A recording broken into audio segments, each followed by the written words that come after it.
రండి స్వామి. ఎంతో స్వామి లేరి వస్తున్నారు స్వామి. భిక్ష చాలా గ్రాండ్ గా పెట్టినట్టున్నారుగా. మరి సోమాన్ స్వాములు భిక్ష పెట్టి తీసాం ఎవరా పెడిపోయిందే. ఏ స్వామి, మేము ఎక్కడ కాపు తింటే ధైర్యం తింటాం. ముందు స్వామి భోజనం పెట్టమని చెప్పు. ఏ స్వామి, ఆ బాబు భోజనం పెట్టండి. బయట పెట్టండి భోజనం. కూర్చోరా.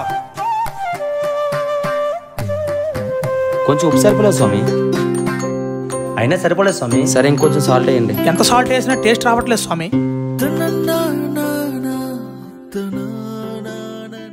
సడన్ గా ఎంత బాగుంది భోజనం.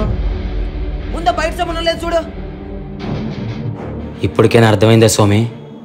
ఆకలితో ఉన్న ప్రతి ఒక్కరిలోనూ అయ్యప్ప ఉంటాడు. అన్నదాత ప్రభు అయ్యా స్వామి.